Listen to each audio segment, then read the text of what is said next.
I used to sit in class and feel my soul wasting away. And I mean, like, literally. There was like this physical sensation of time being stolen from me. And it wasn't something that I could just make myself care about.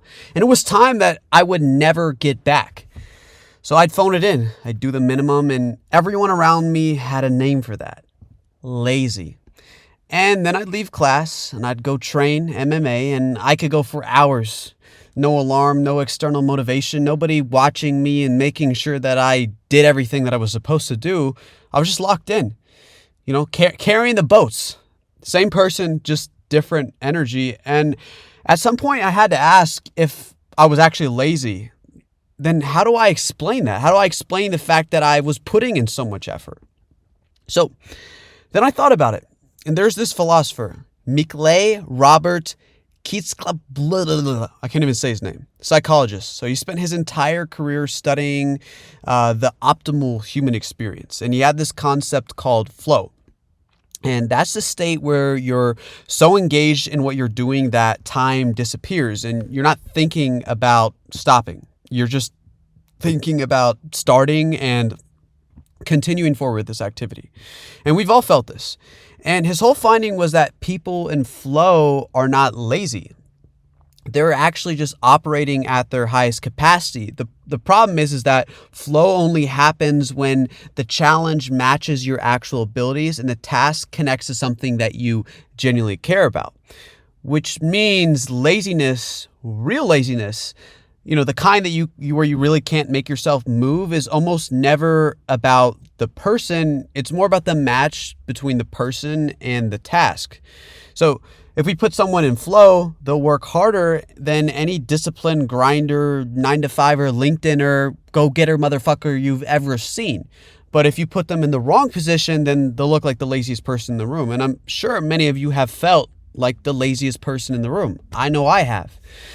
And most people who get called lazy are just people who haven't found the right thing yet, or worse, they've been told that it doesn't count, because our society has this way of defining what is valuable as things that contribute to capitalism, which is very ironic because the things that people do are the best at, that they actually choose to do, are what contribute the most to a productive society.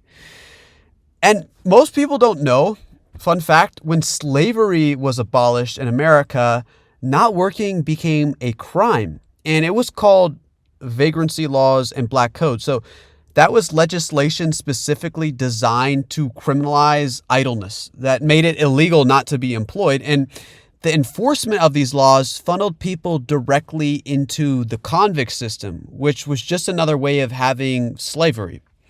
So the moment that the government lost its captive labor force, it immediately created a legal mechanism to recreate one, because the system that we're currently in, and we're in even 100 years prior, needs workers. And if people don't want to work voluntarily, if they choose to rest, God forbid, figure out their own lives and do something that they're interested in, then they are punished.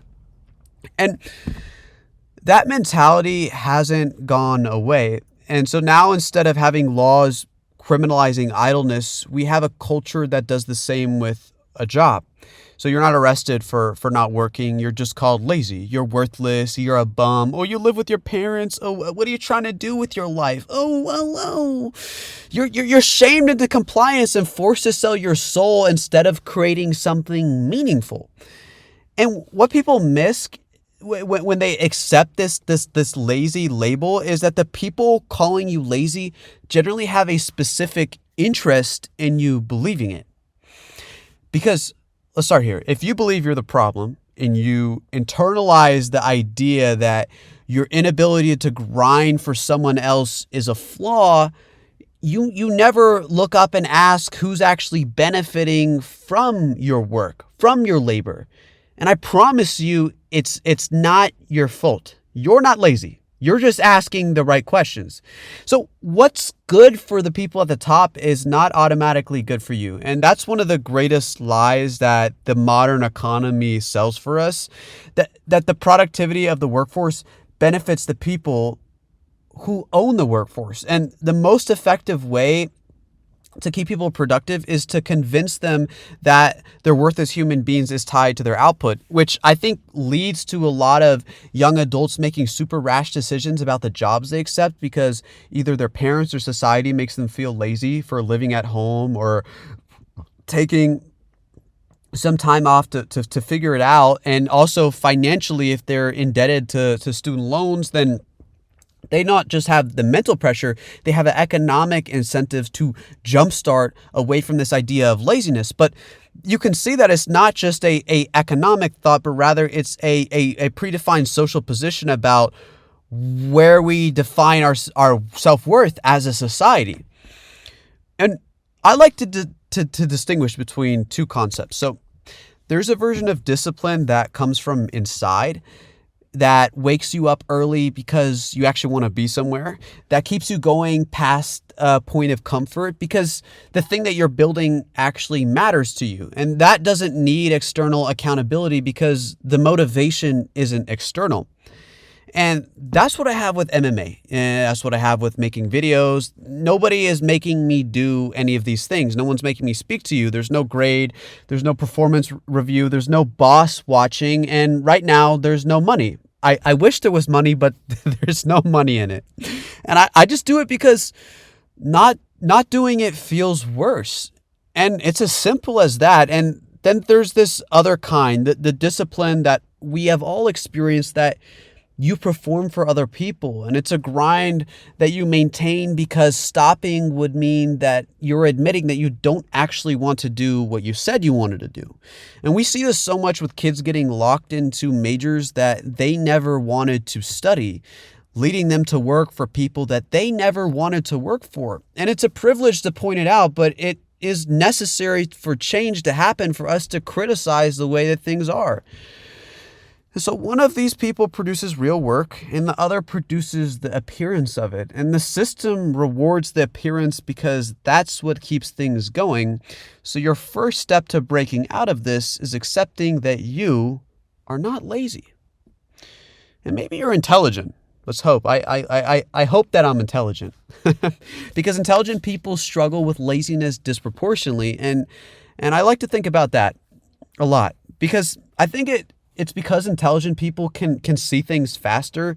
They can see when a task is pointless and when a job really isn't important. And that visibility makes compliance harder and prevents them from feeling enthusiastic. So as a result, they get labeled as lazy, difficult, unmotivated. And when just what they are is just they're unwilling to perform an investment in something that they see clearly isn't worth investing in. So if you feel discontent, you actually have a good thing because your drive refuses to go in a direction that doesn't make sense to you. And I encourage you to keep doing that because you should pursue that feeling until that feeling actually becomes something real and sustainable and something that you can live off of. And so I promise you, you're not lazy. You're just being asked to care about something that you don't care about. And your inability to manufacture caring on demand is not a character flaw. It's honestly the most honest thing about you and about me. And the question is not about how do we become less lazy. The question is about what are you not lazy about? What do you actually like doing? What do you stay up all night researching? What do you stay up all night thinking about?